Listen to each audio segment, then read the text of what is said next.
Political plus news channel के सभी दर्शकों का स्वागत है। मैं हूं आपका दोस्त करण सिंह धनखड़। दोस्तों, बीजेपी के राष्ट्रीय अध्यक्ष जेपी नड्डा को नरेंद्र मोदी ने एक्सटेंशन दी थी, क्योंकि अब शायद बीजेपी का मतलब है नरेंद्र मोदी। इनको अब पार्टी नहीं, नरेंद्र मोदी को चलाना है। इसलिए सबसे नालायक अध्यक्ष बनाया गया और उस अध्यक्ष को ही बार बार एक्सटेंशन दिया जा रहा है। लंबी अवधि का एक्सटेंशन भी उसको दिया जा रहा है, क्योंकि इसके मुकाबले का तुरंत और नालायक अभी इनको मिला नहीं। इसकी वजह यही वजह है कि पार्टी अब नया अध्यक्ष नहीं चुन रही। बीजेपी में मोदी ही सब कुछ है। बीजेपी के अंधभक्त भी ये मानते हैं कि इस देश में जो कुछ भी है वो मोदी ही है, बल्कि है, यानी कि नरेंद्र मोदी पीएम है, नरेंद्र मोदी ही राज्यों के मुख्यमंत्री हैं, नरेंद्र मोदी ही निकायों के चेयरमैन हैं, नरेंद्र मोदी चुनाव आयोग है, नरेंद्र मोदी ईडी है, नरेंद्र मोदी ही सीबीआई है, नरेंद्र मोदी ही इनकम टैक्स डिपार्टमेंट है, नरेंद्र मोदी ही गोदी मीडिया है और नरेंद्र ही बीजेपी आईटी सेल की आर्मी का चीफ है। और बीजेपी आईटी सेल के जो है आर्मी, वही देश की आर्मी है। ऐसा बीजेपी के लोग और अंधभक्त मानते हैं। अगर इससे भी आगे बढ़ा जाए तो संजीव खन्ना सीजीआई से पहले के जो सीजीआई देखें तो न्यायालय भी नरेंद्र है। और यहां ही बात नहीं ठहरती। राष्ट्रपति जो कि चुप रहती है, किसी मसले पर नहीं बोलती, इसका मतलब यह है कि राष्ट्रपति भी नरेंद्र है। बात यहां तक पहुंच गई है कि भारत भी नरेंद्र है, नरेंद्र ही भारत है। यह हालत हो गई है कि कभी नरेंद्र भारत का नाम नहीं लेते, भारत का कोई नाम नहीं लेते। जो भी कुछ किया है तो उनका अपना ही जयकारा बुलवाना होता है। लेकिन जो हकीकत है, वो जो हमको दिखाई दे रहा है ना कि ये भी नरेंद्र है, वो भी नरेंद्र, सब कुछ नरेंद्र, नहीं, ऐसा नहीं है, ऐसा बिल्कुल भी नहीं है। वो मुझे वो गाना याद आ रहा है, विश्वजीत और बबीता पर फिल्माया गया, आशा भोसले और शमशाद बेगम का। साथ समझ गए होंगे, कजरा है मोहब्बत वाला आंखियों में ऐसा डाला, कजरे ने ले ली मेरी जान, हाय रे मैं तेरे कुर्बान। दुनिया है मेरे पीछे लेकिन मैं तेरे पीछे। ये तेरे कौन है? ये सारी दुनिया मानती है कि भारत ही सब कुछ है, नरेंद्र मोदी नहीं।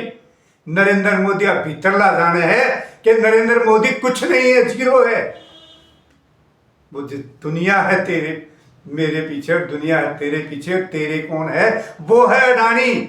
और इस अडानी को बचाने के चक्कर में जिस तरह से नरेंद्र ने इस देश की फजीयत करवाई है, वो आप लोगों के सामने है। अमेरिका रोज हमको जलील कर रहा है, हाथों में हथकड़ी, पैरों में बेड़ी बांध कर फेंक जाता है। दुनिया के किसी भी देश को, किसी भी नागरिक को आप बता दें इस हालत में उसने फेंका हो। रोज हमें जलील कर रहा है। कभी मैंने धमकाया, समझौता करा है, कभी कुछ। और गोदी मीडिया वो अपने ही धुन में लगा रहता है कि उसको यही नहीं पता कि हो क्या रहा है। आज जो बीजेपी के घटिया लोग जो हरकतें कर रहे हैं इस समय, चाहे सीजीआई पर इस देश के अंदर गृह युद्ध कराने का आरोप हो, ध्यान से सुनिएगा, इनके कितने बड़े बड़े आरोप हैं। इनके जो नेता, छुटभैया नेता, सड़क छाप, वो सीजीआई संजीव खन्ना बाकायदा नाम लेकर आरोप लगाते हैं कि गृह युद्ध के जिम्मेवार सीजीआई खन्ना होंगे।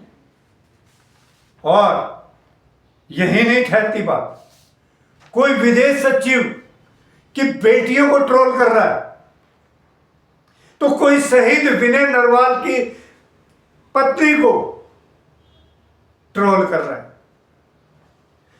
कोई देश की बहादुर सेना के कर्नल सोफिया को ट्रोल कर रहा है। उसको एक बीजेपी का नेता आतंकवादियों की बहन बता। मध्य प्रदेश के उप मुख्यमंत्री इस देश की महान सेना को और इस देश की जनता को नरेंद्र के कदमों में गिरा रहे हैं, उसके गंदे कीचड़ भरे पैरों में गिरा रहे हैं। सेना को, इस देश की जनता को नरेंद्र की औकात क्या है? क्या औकात है इसकी? जो आदमी खुद ट्रंप जैसे मानसिक संतुलन जिस ट्रंप का बिगड़ा हुआ है उसके पैरों में पड़ा हो, क्या भारत की महान जनता और भारत की सेना इस नरेंद्र के पैरों में पड़ेगी? ये वीडियो देखिए इन नीच लोगों के, ये वीडियो देखिए। जगदीश है, कोई नाम है उप मुख्यमंत्री का, जगदीश देवड़ा है, लेकिन मैं ये जगदीश शायद बेवड़ा है। इस जगदीश बेवड़ा की वीडियो देखिए, फिर बात करते हैं। एक और बड़ी खबर इस वक्त सामने आ रही है। एमपी के डिप्टी सीएम का विवादित बयान सामने आया। सेना पीएम के चरणों में नतमस्तक, ये उन्होंने कहा है। देश पीएम के चरणों में नतमस्तक है। देखिए, प्रधानमंत्री नरेंद्र मोदी को इन्होंने इस तरीके से बातें कही है कि देश तो नतमस्तक है ही, लेकिन सेना भी है। बड़ा विवादित बयान इन्होंने दिया, सुनवाते हैं आपको। शशि, प्रधानमंत्री जी को हम धन्यवाद देना चाहेंगे और पूरा देश की वो सेना, वो सैनिक उनके चरणों में नतमस्तक है। उनके चरणों में पूरा देश नतमस्तक है। उन्होंने जो जवाब दिया है उसकी जितनी सराहना की जाए, जितना कहा जाए, एक बार उनके लिए जोरदार ताली बजाकर। बार बार बोला जा रहा है देश की सेना और देश की जनता उनके चरणों में नतमस्तक है। क्या है ये नरेंद्र? क्या औकात है इसकी? देश बड़ा, देश की जनता इसके कदमों में माय फुट। घटिया लोगों ने, और पता है ये हालात क्यों पैदा हो रहे? क्योंकि वो गाना है ना, बेबी को बेस पसंद है। इस नरेंद्र को यही पसंद है। इस देश से उसका कोई लेना देना नहीं। नरेंद्र का एक ही मकसद है कि मैं ही भगवान हूं, मैं ही जो है नॉन बायोलॉजिकल हूं, मैं ही हूं जो कुछ हूं। इसको एक घमंड हो गया है और देश की जनता को इसका घमंड बिल्कुल उतारना चाहिए। ये खुली छूट दे रखी है इस आदमी ने कि मेरे नाम का प्रचार करो और चाहे किसी की बेइज्जती करो, चाहे किसी का कुछ बिगाड़ो, चाहे सेना को गालियां दो, चाहे सैनिकों की विधवाओं को गालियां दो, चाहे देश की जनता को गालियां, खुली छूट दे रखी है। इसलिए मैंने कहा बेबी को बेस पसंद नहीं होगी। एफआईआर हो गई, 4 घंटे के अंदर आगे एफआईआर करनी है, वो भी लचर पचर करके, वो भी 4 घंटे में नहीं की। न्यायालय के आदेश के बावजूद भी कोई एफआईआर नहीं, कोई किसी पर एक्शन नहीं। आप अगर आपके अंदर थोड़ी सी भी शर्म होती तो एफआईआर, कोर्ट तक ये बात नहीं पहुंचती कि कोर्ट कहे एफआईआर नहीं, आप उसको उप मुख्यमंत्री को उसी समय हटा सकते थे। क्योंकि बेबी को बेस पसंद है, इसलिए देश के सभी संवैधानिक पदों पर इन्होंने चुन चुन कर, चाहे मध्य प्रदेश का मुख्यमंत्री हो, चाहे राजस्थान का मुख्यमंत्री हो, या कोई सीजीआई हो, या कोई चुनाव आयोग, तो चुन चुन कर, या कोई सीबीआई का डायरेक्टर हो, ईडी का डायरेक्टर हो, चुन चुन कर ऐसे गंदे, घटिया और नालायक लोगों को संवैधानिक पदों पर बैठाया ताकि इस घटिया और नालायक आदमी पर कोई उंगली ना उठा सके।